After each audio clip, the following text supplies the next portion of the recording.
ॐ वसुदेवसुतं देवं कंसचाणूरमर्दनं देवकी परमानन्दं कृष्णं वन्दे जगद्गुरुं मूकं करोति वाचालं पङ्गुं लङ्घयते गिरिं यत्कृपातमहं वन्दे परमानंद माधवम।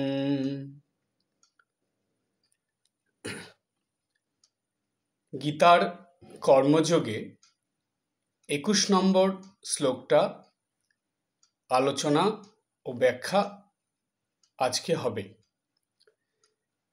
আমরা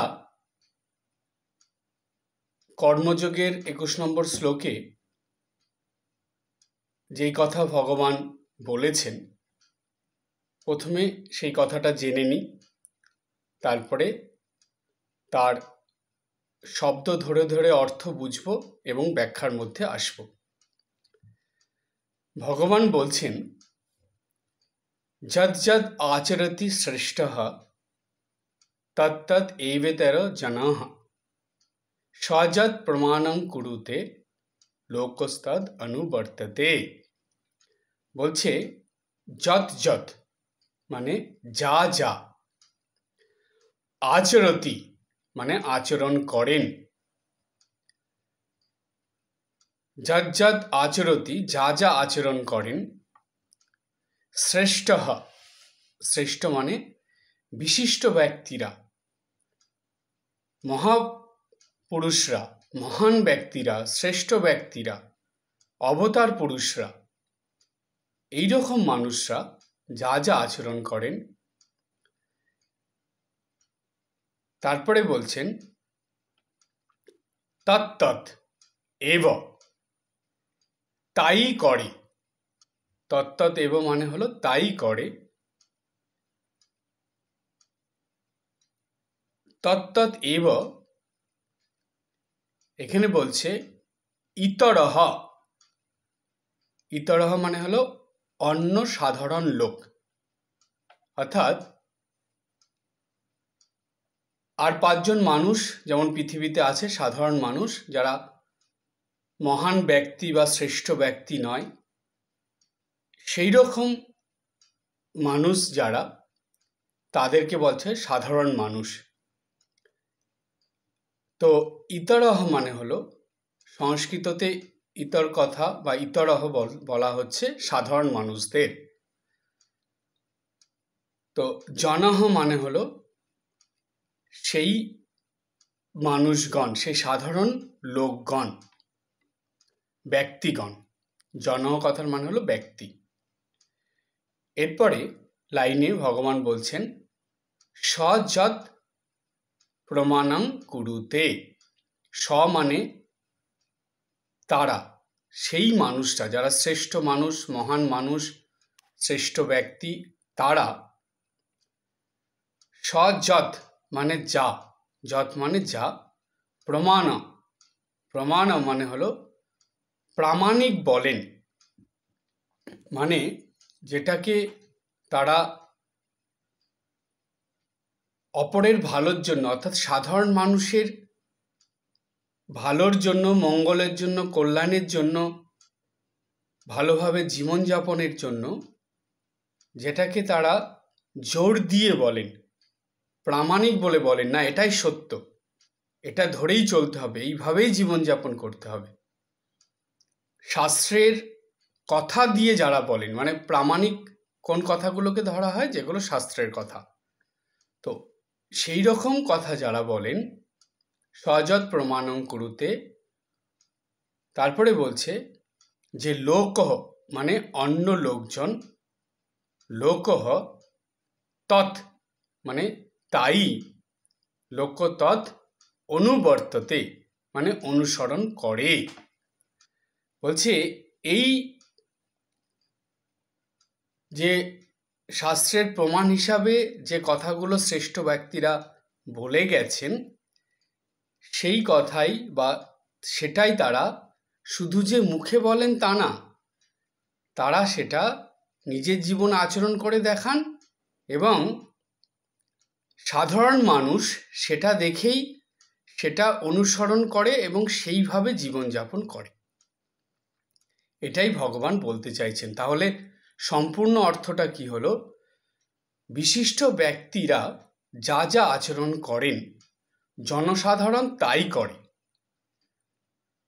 তিনি বা তাঁরা যা প্রমাণসিদ্ধ বা প্রমাণীয় বলে গ্রহণ করেন, সাধারণ মানুষও সেটাই আচরণ করেন বা অনুসরণ করেন। এইটা হলো এই শ্লোকটার অর্থ। এইটার যে সাধারণ অর্থ সেটা আমরা সবাই জানি। এবারের বিশেষ অর্থে বা গভীর অর্থে বা এর যে মূল যে ভাব সেই আলোচনার মধ্যে আসছি। খুব ভালো করে আপনারা এটা বুঝবেন। বারবার শোনার মতন এই শ্লোকের ব্যাখ্যা। অর্জুনের যে অবস্থা হয়েছিল যুদ্ধক্ষেত্রে এসে, সেই অবস্থা দেখে সেইখান থেকে তাকে যুদ্ধের অবস্থায় ফেরানোর জন্য ভগবান অনেকভাবে অর্জুনকে বোঝাচ্ছেন, অনেক রকমভাবে অনেক কথাই বলছেন। এবং এই কথাগুলো শুধু যে অর্জুনের জন্য বলছেন তা নয়, এগুলো আমাদের সবার জন্য, সমগ্র মানব জাতির জন্য তিনি বলেছেন। তো বিভিন্ন রকম কথা বলতে বলতে কর্মযোগের মধ্যে ভগবান এবার অর্জুনকে বলছেন যে তুমি এটা জানবে যে মহান ব্যক্তিরা বা মহান জনদের পদাঙ্ক অনুসরণ করাই হলো এই সনাতন রীতি। অর্থাৎ আমাদের এই সনাতন ধর্মের মধ্যে এটা আছে যে সাধারণ মানুষকে কয়েকটা জিনিস মেনে অবশ্যই চলতে হয় এবং সেইভাবেই দৈনন্দিন জীবনযাপন করতে হয়। সেগুলো কি কি? প্রথম হলো শাস্ত্রবাক্য মেনে চলতে হবে। আমাদের সনাতন ধর্মে বা সনাতন ধর্ম মেনে চলার জন্য শাস্ত্রে যে বাক্যগুলো বা যে শাস্ত্রে যে কথাগুলো বলা আছে সেগুলোকে মেনে চলতে হয়। এখন প্রশ্ন হলো যে যারা শাস্ত্র পাঠ করতে পারে না, যারা লেখাপড়া তেমন জানে না, শাস্ত্র পাঠ করতে জানে না, বা যারা চোখের সমস্যার জন্য, বয়সের সমস্যার জন্য, বিভিন্ন কারণে যারা শাস্ত্র পাঠ করতে পারছে না, শাস্ত্রের এই কথাগুলো যারা জানছে না, তাহলে তারা কিভাবে জীবনযাপন করবে? তখন বলা হচ্ছে যে তারা মহান পুরুষদের, শ্রেষ্ঠ ব্যক্তিদের, মহাপুরুষদের, অবতার পুরুষদের যে বাণী, যে কথা, যে আচরণ, সেগুলোকে অনুসরণ করে চলবে। এরপরে বলছে সেটাও যদি সম্ভব না হয় তখন বলছে তখন তারা গুরুবাক্য পালন করে চলবে। তাহলে হয় শাস্ত্রবাক্য পালন করে চলতে হবে, না হলে অবতার পুরুষদের বা মহাপুরুষদের বাণী, বাক্য এগুলো পালন করে আচরণ করে জীবনযাপন করতে হবে, তা না হলে গুরু বাক্য পালন করে জীবনযাপন করতে হবে। কারণ জানবেন, এই অবতার পুরুষরা বা মহাপুরুষরা বা শ্রেষ্ঠ ব্যক্তিরা তারা এই শাস্ত্রের কথাই সহজভাবে যুগ প্রয়োজনে মানুষকে বুঝিয়ে দেন এবং সেইভাবেই নিজেদের জীবনযাপন করে দেখিয়ে দেন। আমরা যদি অবতার পুরুষদের জীবনের দিকে তাকাই, শ্রীরামচন্দ্র, শ্রীকৃষ্ণ, বুদ্ধদেব, যীশুখ্রিস্ট, চৈতন্যদেব, শ্রীরামকৃষ্ণ, সকল অবতাররাই যখন যখন এসেছেন তখন সেই যুগের প্রয়োজন অনুসারে তারা কিন্তু শাস্ত্রের মধ্যে যা যা বলা আছে সেই কথাই তারা নতুনভাবে সহজ করে সেই যুগের মানুষদের বোঝার উপযোগী করে সেগুলোকে বলেছেন এবং শুধু বলেননি, নিজের জীবনে সেগুলো আচরণের মধ্যে দেখিয়ে গেছেন, যাতে সাধারণ মানুষের সেগুলো পালন করতে সুবিধা হয়। দেখবেন প্রত্যেকটা অবতারই তাই করেছেন। সুতরাং তাদের জীবনী ভালো করে পড়লে, তাদের বাণী পড়ে সেগুলোকে নিজেদের জীবনে পালন করতে আমাদের খুব সুবিধা হয়, সেইভাবেই তারা করে গেছেন। এছাড়াও যদি মহান পুরুষ বা শ্রেষ্ঠ পুরুষ বা মহাপুরুষদের জীবনের দিকে তাকাই, যেমন ধরুন ঠাকুরের সন্তানেরা, শ্রী চৈতন্যদেবের শিষ্যরা, বুদ্ধদেবের শিষ্যরা, যীশুখ্রিস্টের শিষ্যরা, যারা সরাসরি সেই অবতার পুরুষের সঙ্গে থেকে সেই রকম শিক্ষা গ্রহণ করে অবতার পুরুষ এই ধরাধাম থেকে চলে যাওয়ার পর তারা কিন্তু সেই শিক্ষাই সাধারণ মানুষের মধ্যে দিয়ে গেছে। পৃথিবীর নানা প্রান্তে তারা ছড়িয়ে গেছে এবং বিভিন্ন জায়গায় গিয়ে সেই শিক্ষাই তারা দিয়েছে। এই যে মহান পুরুষ, শ্রেষ্ঠ পুরুষদের শিক্ষা, যেটা শাস্ত্রের শিক্ষা, সেটা যুগ প্রয়োজনে তারা দিয়েছে। কারণ কি? কারণ হলো সেই যুগের মানুষরা যাতে সহজভাবে এই মুক্তির দিকে, মোক্ষের দিকে এগিয়ে যেতে পারে, তাদের এই মনুষ্যত্ব থেকে তারা যাতে দেবত্বে পৌঁছে যেতে পারে, এই কথা ভেবেই তারা সেই শিক্ষা দিয়েছে। এইবার ভগবান এই কথার মধ্যে কি বললেন? ভগবান বললেন, যৎ যৎ আচরতি শ্রেষ্ঠ। বলছে এই শ্রেষ্ঠ মানুষরা যা যা আচরণ করছে, এই শ্রেষ্ঠ মানুষদের আচরণ বা কথাবার্তা, বাণী, উপদেশ যাই বলুন না কেন, এগুলো কিন্তু সব আমাদের এই শাস্ত্রের থেকেই নেওয়া। তারা শাস্ত্রের কথাই বলছে, তারা নতুন করে বলছে ঠিকই, কিন্তু শাস্ত্রের কথাকে অনেক সহজ করে মানুষের সামনে তুলে ধরছে, যাতে তারা সেটা খুব সহজে বুঝতে পারে। সর্বস্তরের মানুষের উপযোগী করে বলছে। যদি আপনারা খুব ভালো করে কথামৃত পড়েন, দেখবেন ঠাকুর এত সহজভাবে শাস্ত্রের কথাগুলো বলেছেন যে সর্বস্তরের মানুষ, যারা কম শিক্ষিত, যারা বেশি শিক্ষিত, যারা কম জ্ঞানী, যারা বেশি জ্ঞানী, সর্বস্তরের মানুষ ঠাকুরের কথা অতি সহজেই বুঝতে পারবে এবং সেটা বুঝে নিজেদের জীবনে আচরণ করতে পারবে। ভগবান শ্রীকৃষ্ণ যখন বলেছিলেন, সেই সময়কার মানুষ তার সেই কথাগুলো সেইভাবে বুঝে নিয়ে জীবনযাপন করেছিল। রামচন্দ্র যখন ছিলেন, তিনি যখন বলেছিলেন বা জীবনযাপন যেভাবে জীবনের আদর্শ দেখিয়ে গেছেন, সেইভাবে মানুষ তখন করেছিল। সেই অবতার পুরুষ যাওয়ার পরও বেশ কয়েক বছর ধরে, কয়েকশো বছর ধরে মানুষ কিন্তু সেগুলো করে যায়। চৈতন্যদেবও ঠিক সেই সময়ে যা যা প্রয়োজন ছিল সেইভাবে তিনি উপদেশ দিয়ে গেছেন এবং জীবনে আচরণ করে দেখিয়ে গেছেন। তিনি নিজে না পারলেও তার শিষ্যদের দিয়ে সেগুলো করিয়ে সাধারণ মানুষের জন্য দেখিয়ে গেছেন। তো সুতরাং জানবেন, এই যে অবতার পুরুষরা, শ্রেষ্ঠ পুরুষরা, তারা কিন্তু এই শাস্ত্রের কথাই বলে যান। এখন যদি এই অবতার পুরুষ, শ্রেষ্ঠ পুরুষ, মহাপুরুষদের কথা বা বাণী, আচরণ মানুষরা নিজেদের জীবনে পালন করতে না পারে, তখন কি করবে? বলছে তখন গুরুবাক্য পালন করে চলবে। কেন?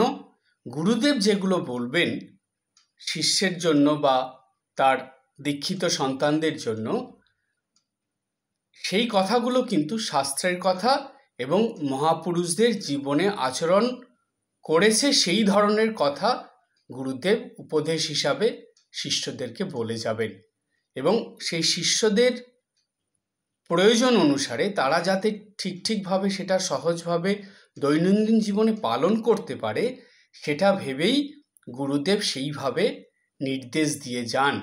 তাই বলা হয় যে প্রত্যেকটা শিষ্যকে গুরুবাক্য অবশ্যই পালন করতে হয়। এই গুরুবাক্য পালন করলে তারা সেই মোক্ষের পথেই যাবে, মনুষ্যত্বের থেকে দেবত্বে চলে যাবে। দেখুন, তিনটে জিনিস একই জায়গায় মানুষকে নিয়ে যায়। শাস্ত্রবাক্য পালন করলে, জীবনে আচরণ করলে মানুষ দেবত্বে পৌঁছায়, মুক্তি লাভ করে। মহাপুরুষদের, শ্রেষ্ঠ পুরুষদের, অবতার পুরুষদের উপদেশ বাণী পালন করলে, জীবনে আচরণ করলে মানুষ মনুষ্যত্বের থেকে দেবত্বে পৌঁছায় এবং মোক্ষ লাভ করতে পারে। আবার ঠিক তেমনি গুরুবাক্য ঠিকভাবে পালন করলে মানুষ সেই মনুষ্যত্বের থেকে দেবত্বে পৌঁছায় এবং মোক্ষ লাভ করতে পারে। তাহলে দেখুন, তিনটে জিনিসই কিন্তু একই জায়গায় নিয়ে যাচ্ছে। এইবার ভগবান সেই কথাই বললেন যে যজ্জৎ আচরতি শ্রেষ্ঠঃ তত্তৎ এইবেতর জনঃ। অর্থাৎ এই শ্রেষ্ঠ ব্যক্তিরা তাদের যে আচরণ, তাদের যে জীবনযাপন এবং তাদের যে বাণী উপদেশ, সেগুলোই কিন্তু সাধারণ মানুষরা পালন করে থাকে। কারণ এই শ্রেষ্ঠ ব্যক্তি, অবতার পুরুষ বা মহাপুরুষদের মধ্যে একটা বিশেষ শক্তি থাকে। এটাকে বলা হয় দৈবী শক্তি বা ঈশ্বরের শক্তি। এই শক্তি দ্বারা তারা সাধারণ মানুষকে সেই পথে চালিত করে এবং সাধারণ মানুষের মধ্যে, যেহেতু প্রত্যেকটা মানুষের মধ্যে সেই দেবত্বের প্রকাশ আছে, স্বয়ং ভগবান সেই মানুষদের মধ্যে রয়েছেন, সুতরাং প্রত্যেকটা মানুষ, সে নিরক্ষর হোক বা সাক্ষর হোক, সে জ্ঞানী হোক বা অজ্ঞানী হোক, তারা কিন্তু এটা বুঝতে পারে যে এই অবতার পুরুষদের, মহাপুরুষদের বা শ্রেষ্ঠ পুরুষদের বাণী যদি আমি জীবনে পালন করি বা আমার দৈনন্দিন জীবনে সেগুলো আচরণের মধ্যে রাখি, সেইভাবে আমি চলতে পারি, তাহলে আমার উন্নতি হবেই হবে। এটা কিন্তু প্রত্যেকটা মানুষই বুঝতে পারে, জানে এবং সেইভাবে জীবনযাপন করার চেষ্টা করে। যারা সেগুলো করে না, তারা কিন্তু খুব দুঃখ কষ্টে এবং খুবই অসুবিধার মধ্যে তাদেরকে জীবনযাপন করতে হয়। তাই বেশিরভাগ মানুষই যাতে সুখে শান্তিতে আনন্দে জীবনযাপন করতে পারে, সেই জন্যই অবতার পুরুষরা, শ্রেষ্ঠ পুরুষরা, মহাপুরুষরা এমন জীবনযাপন করেন, এমন উপদেশ বা বাণী দেন, যাতে সাধারণ মানুষ সেটা সহজেই দৈনন্দিন জীবনে পালন করতে পারে এবং সেই কথা ভেবেই তাদের জীবনযাপন চলতে থাকে।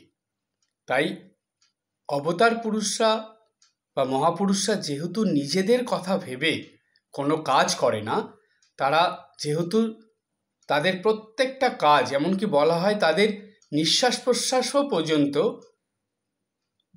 অপর মানুষের বা জনসাধারণের, সাধারণ মানুষের মঙ্গলের জন্য, কল্যাণের জন্য, উপকারের জন্য হয়ে থাকে।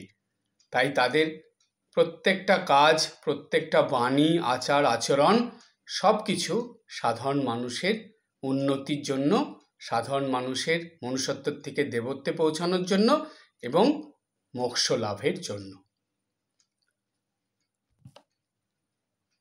যত মহাপুরুষরা, অবতার পুরুষরা বা শ্রেষ্ঠ পুরুষরা, তারা যা যা শিক্ষা আমাদের দিয়ে গেছেন, আচরণ করে দেখিয়ে গেছেন, তার মধ্যে দেখবেন একটা খুব কমন জিনিস আছে। সেটা হলো, তারা কিন্তু সবাই সাধারণ মানুষদেরকে স্বধর্ম পালন করে চলার কথা সবসময় বলেছেন। তারা কখনো কাউকে স্বধর্ম থেকে সরে গিয়ে জীবনযাপন করার কথা বলেননি। এইখানে দেখুন, ভগবান তিনি তার প্রিয় শিষ্য অর্জুনকে বলছেন যে, হে অর্জুন, তুমি যদি তোমার এই স্বধর্ম পালন না করো, অর্থাৎ তুমি পরম বীর যোদ্ধা একজন, তুমি শ্রেষ্ঠ একজন মানুষ বা শ্রেষ্ঠ ব্যক্তি বা শ্রেষ্ঠ যোদ্ধা, সেই কথা মনে রেখে তুমি যদি তোমার স্বধর্ম পালন না করো, তাহলে কিন্তু এর পরিণাম কখনোই ভালো হবে না। কারণ তুমি যদি স্বধর্ম পালনে অপারগ হও, তুমি যদি ভীতু হয়ে আসন্ন যুদ্ধ থেকে পালিয়ে যাও বা এই যুদ্ধ না করো, তাহলে এর যে প্রতিক্রিয়া সেটা কি হবে তুমি কি একবার ভেবে দেখেছ? তার মানে সবাই তোমাকে কাপুরুষ বলবে। তোমার যে শ্রেষ্ঠত্ব, যেই শ্রেষ্ঠত্ব দেখে তোমাকে আদর্শ করে পরে যোদ্ধারা জীবনযাপন করবে বা সেইভাবে যুদ্ধ করার চেষ্টা করবে, সেই শ্রেষ্ঠত্ব, সেই আদর্শ থেকে তুমি কিন্তু চিরদিনের মতন বিচ্যুত হয়ে যাবে। তোমাকে আর কেউ সেই শ্রদ্ধা সম্মান দেবে না এবং তোমাকে কাপুরুষ বলে মনে করবে সবাই। তাই এই ক্ষত্রিয় হিসাবে তোমার যেটা স্বধর্ম, সেখান থেকে তোমাকে সরে গেলে চলবে না। এই রকম বিচার তোমার একদম উচিত নয়। তুমি মন থেকে এটাকে সরিয়ে ফেলো এবং যুদ্ধের জন্য প্রস্তুত হও। তুমি তোমার স্বধর্ম পালন করো। ঠিক এই কথা আমরা প্রত্যেকটা অবতার পুরুষদের কথার মধ্যে পাই, মহাপুরুষদের কথার মধ্যে পাই। তারা কিন্তু সর্বস্তরের মানুষের জন্য এমন কিছু বলে গেছেন, এমন আচরণ করে গেছেন, যাতে মানুষ তাদের স্বধর্ম পালন করে সেইভাবে নিজেদের জীবনকে মনুষ্যত্বের থেকে দেবত্বে নিয়ে যেতে পারে। তারা কিন্তু স্বধর্ম ছেড়ে দিয়ে কিছু করতে বলেননি কখনো, সেটা তার সেই ধর্মটাকে ঠিকভাবে পালন করতে বলেছেন। যেমন যারা বাড়িঘর ছেড়ে সব ত্যাগ করে এই ত্যাগের জীবন বেছে নিয়েছে, সন্ন্যাসের জীবন বেছে নিয়েছে, ব্রহ্মচারীর জীবন বেছে নিয়েছে, তাদের সেই জীবনের যে ধর্ম, ব্রহ্মচর্য পালন করে চলা ব্রহ্মচারী জীবনের যে ধর্ম, সেটা তার স্বধর্ম, সেটা তাকে পালন করতে হবে। সন্ন্যাসী হয়ে গেলে সন্ন্যাসের যেটা ধর্ম, সেই স্বধর্ম তাকে পালন করতে হবে। গৃহে থাকলে, বাড়িতে থাকলে ছেলে মেয়ে হিসাবে তাদের যে ধর্ম, সেটা পালন করতে হবে। বাবা মা হিসাবে যেটা ধর্ম, সেটা তাদেরকে পালন করতে হবে। সুতরাং গৃহস্থ মানুষ গৃহে থেকে তাদের যেটা ধর্ম, সেটা পালন করতে হবে। আমাদের শাস্ত্রের নির্দেশ এত সুন্দর, প্রত্যেকটা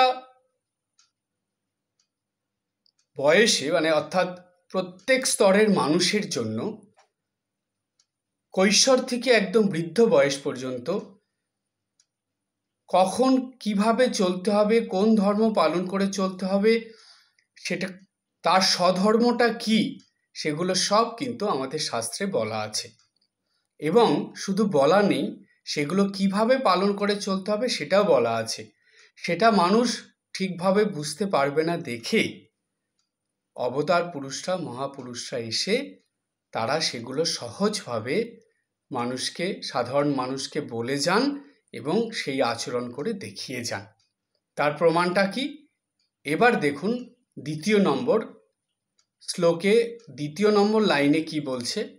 ভগবান বলছেন, সযৎ প্রমাণং কুরুতে লোকস্তদ অনুবর্ততে।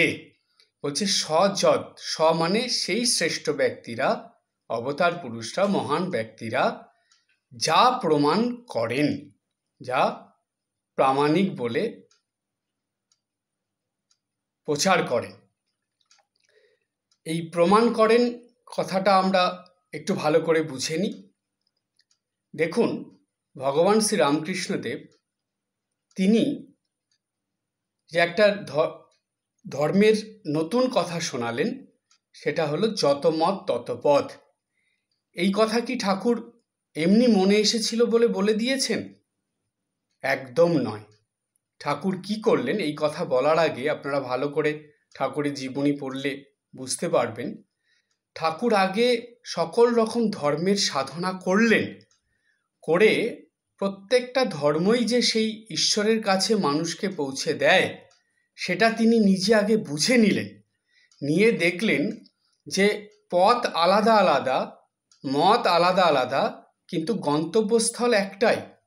সেই গন্তব্যস্থলটা হলো ঈশ্বরের কাছে পৌঁছানো বা ঈশ্বর লাভ। তো এই যে ঈশ্বর লাভ করার জন্য বিভিন্ন ধর্মের বিভিন্ন পথ, সেগুলোকে ঠাকুর সাধনা করলেন নিজের জীবনে, করে দেখলেন যে না, এগুলো সত্য।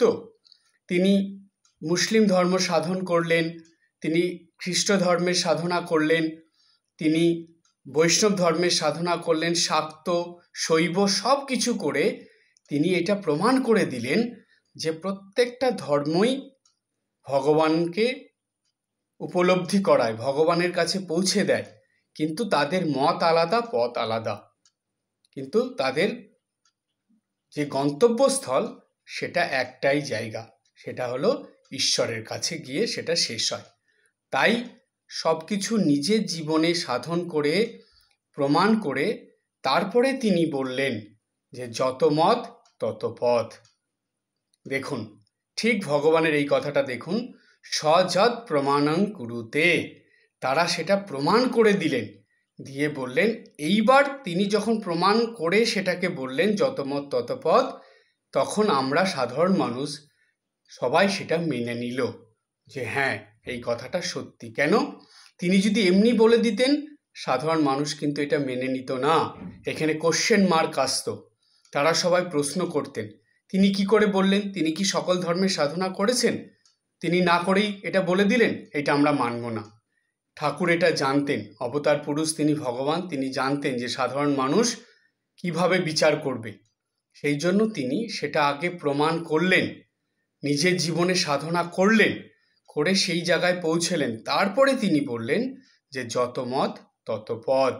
সুতরাং এটা তার প্রমাণিত, তার নিজের জীবনে প্রমাণিত সত্য, সেই সত্যের উপর তিনি দৃঢ়ভাবে প্রতিষ্ঠিত হয়ে তারপরে বললেন যে যত মত তত পথ। এইবার সাধারণ মানুষ সবাই তার সেই কথাটা মেনে নিল। এই কথার মধ্যে আর কোনো সন্দেহ, কোনো কোশ্চেন মার্ক থাকলো না, কারণ তিনি যেহেতু এটা প্রমাণ করে দিয়েছেন। তাই সযৎ প্রমাণং কুরুতে লোকস্তৎ অনুবর্ততে। এবার বলছে এই সাধারণ মানুষ সেটারই অনুসরণ করে চলছেন, অর্থাৎ সর্বধর্ম সমন্বয়ের পথেই মানুষের যে চলতে হবে, এটাই যে ধর্মের আসল পথ, সেটাই ভগবান বা অবতার পুরুষরা, শ্রেষ্ঠ পুরুষরা বুঝিয়ে দেন যে কোনো ধর্ম ছোট বড় নয়, কোনো ধর্ম হেয় নয়, প্রত্যেকটা ধর্মই ঈশ্বরের কাছে মানুষকে পৌঁছে দেয়। তাই সর্বধর্ম সমন্বয়ের বাণী। আর একটা কথা আপনাদের বলে রাখি, এটাও আপনারা সবসময় মনে রাখবেন যে যত অবতার পুরুষরা আছেন, শ্রেষ্ঠ পুরুষরা আছেন, তাদের বাণী উপদেশ যদি খুব ভালো করে পড়েন, চিন্তা করেন এবং তাদের জীবনযাপনের বা তাদের জীবনের আচরণগুলো যদি আপনারা ভালোভাবে চিন্তা করেন, দেখবেন তাদের প্রত্যেকেরই এই কথাই যে সর্বধর্ম সমন্বয়ের বাণী তারা বলে গেছেন। তারা কিন্তু কোনো ধর্মকে ছোট করেননি, কখনো কোনো ধর্মকে হেয় করেননি, কেন তারা জানতেন প্রত্যেকটা ধর্মই ভগবানের কাছে মানুষকে পৌঁছে দেয়। তাই সর্বধর্ম সমন্বয়ের বাণী তারা সর্বদাই বলে গেছেন এবং সেটাই সবাইকে আচরণ করতে তারা বলেছেন এবং সেই পথ ধরেই, সেই পথ অনুসরণ করেই চলতে বলেছেন। এটাই হলো প্রত্যেক অবতার পুরুষদের কথা। তাই এই যে ভগবানের যে কথা, যেটা কর্মযোগে 21 নম্বর শ্লোকে ভগবান শ্রীকৃষ্ণ অর্জুনকে বলেছিলেন, এই শ্লোকটার মধ্যে দিয়ে সর্বধর্ম সমন্বয়ের বাণী যেমন ফুটে উঠেছে, তেমন এই শিক্ষাও এর মধ্যে ফুটে উঠেছে যে আমরা শাস্ত্রর বাক্য বা শ্রেষ্ঠ মানুষদের উপদেশ, আচরণ বা গুরুবাক্য, গুরুদেবের কথা সেগুলো মেনে জীবনযাপন করব এবং স্বধর্ম পালন করে চলব।